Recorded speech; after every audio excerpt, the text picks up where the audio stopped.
Right everyone, it is Finn here and welcome to a video you've all been waiting for, my Afcon 2023 predictions. Of course, if you've watched my channel for any length of time, you'll know that I absolutely love my African football. And I know they say this is the most wonderful time of the year. And this year, that doesn't just apply to Christmas, because it is officially time for the African Cup of Nations. We've got just about a month until the competition begins. And of course, before we jump into the predictions, as usual, you know the drill. Let me know in the comment section down below which African nation you support. But that's enough talking. Finally jumping into our first predictions for Afcon 2023, we've got Group A with Ivory Coast, Equatorial Guinea, Guinea-Bissau and Nigeria. What a group we have here. That is bloody lovely. Obviously, Ivory Coast, I want to talk about them first, obviously being the host of the competition itself, obviously automatically qualifying. I mean, it would be weird if they weren't there and they were the hosts, obviously.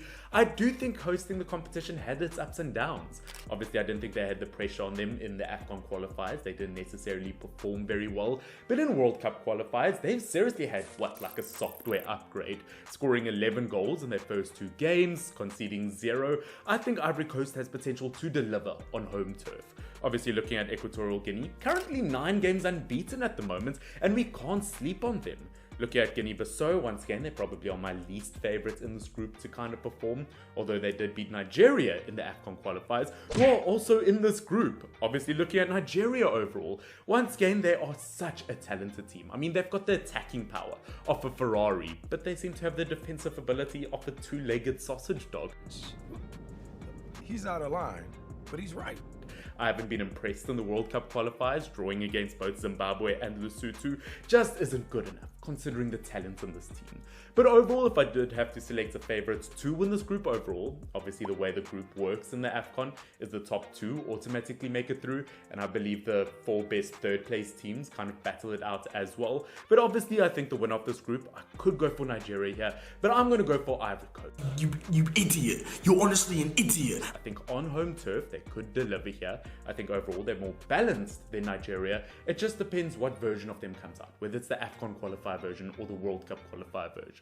In second place, with no surprise, it has to be Nigeria. As I said on the attacking front, they are brilliant. Defensively, I am worried, but compared to the other teams, I think they'll suit it. Obviously, between Guinea-Bissau and Equatorial Guinea, as I said, that unbeaten run just pushes Equatorial Guinea, in my opinion, to be third. Now, jumping into our second group, once again, another relatively interesting one to talk about, as we have Cape Verde, Egypt, Ghana and Mozambique. Obviously, I think Ghana and Egypt are the 2 favourites here. I think they'll be the 2 teams to make it through. But who do I think will win it? That, detective, is the right question. Well, I obviously love my Ghanaian football. I've made countless videos on this channel about them, but I am worried about them. I don't think they've been terrific under Chris Hughton. I think there's kind of this attacking firepower that is missing from them. Defensively, I think they concede way too many chances. And ultimately, versus a team like Egypt, who obviously the most successful African nation of all time, it could be a major worry here, and I think Egypt will win it. Once again, it's not just the likes of Mo Salah. I think a lot of people only really give him praise. They've obviously got Al-Shanawi, who's a fantastic veteran goalkeeper, and so many more. Ultimately, I do think Egypt will take this. And as I said, I'll go for the likes of Ghana in second place. I think they're fantastic. They are struggling with 1 or 2 injuries at the moment, though. I think Tariq Lamptey, I don't think will be in the competition. The likes of Mohamed Salisu might not be there, and 1 or 2 others. But ultimately, Ghana have the talent. I do think, though, Mozambique and Cape Verde could really battle this out in quite an interesting fashion. I think ultimately Mozambique is a nation that on many different occasions has surprised the top dogs here. They do bite back. I think looking at Mozambique, you cannot sleep on them. I mean, they might as well play for the likes of Atletico Madrid, their players, because Atletico Madrid's nickname is the mattress. Anyway, stupid joke, I think Mozambique will be in third place, and Cape Verde, unfortunately, due to process of elimination, will be in fourth. Group C includes the likes of Cameroon, Senegal, Guinea, and Gambia. Now, obviously, I think the likes of Cameroon and Senegal are the 2 favourites here, but in terms of a winner overall, I think the deciding factor is the fact that only 2-3 months ago in October, Senegal beat Cameroon 1-0. I said it last time I was on it, he's the best football player in the world. And I do think that's the only way I can really choose a favourite here.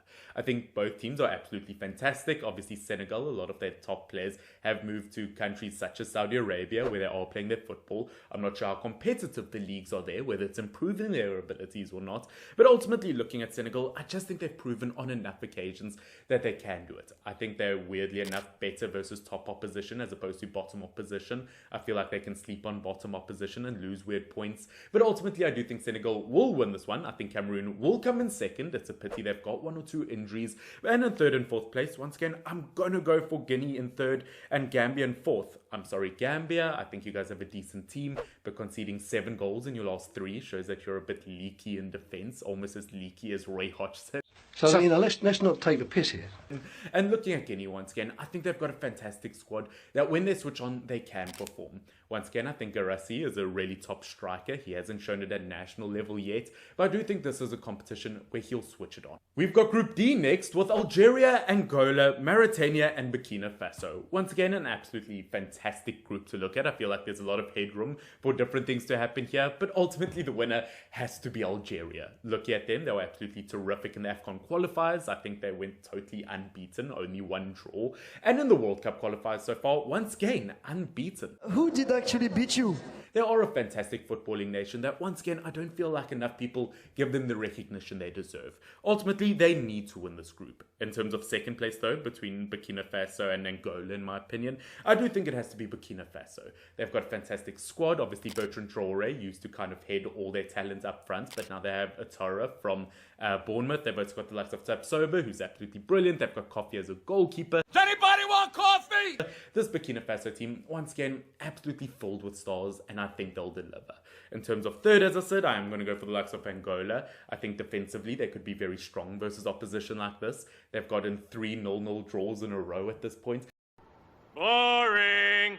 Which doesn't sound that Which doesn't sound that exciting from an attacking point of view, but I think defensively could lock other teams out. And as I said, Mauritania in 4th place. Group E is next, and it's a very interesting one because it's got my home nation of South Africa. And I am terrified because not just that, we've also got the likes of Namibia, who not so long ago beat Cameroon. Along with that, we've got Mali and Tunisia. Don't cry, don't cry, don't cry, don't cry. This is an incredibly difficult group, and I'd be lying if I thought that South Africa could automatically qualify.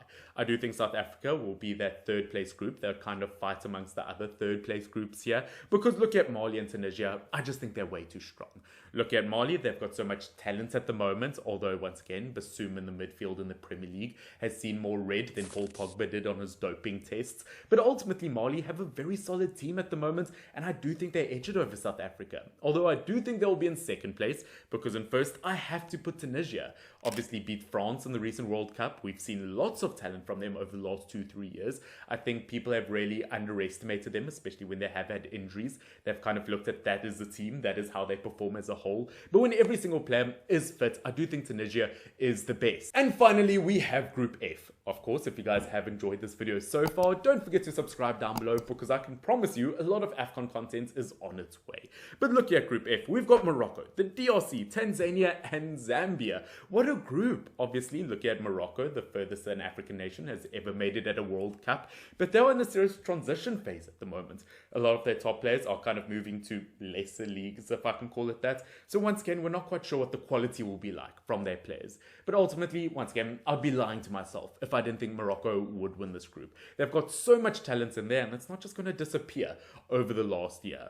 Look at who's going to be in 2nd place. I think that's an incredibly difficult one. It is going to be between DRC and Zambia, in my opinion, as Tanzania got the lowest goals scored in the Afcon qualifiers. I think they only scored 3 as a whole. Zendame, which means that's not very good.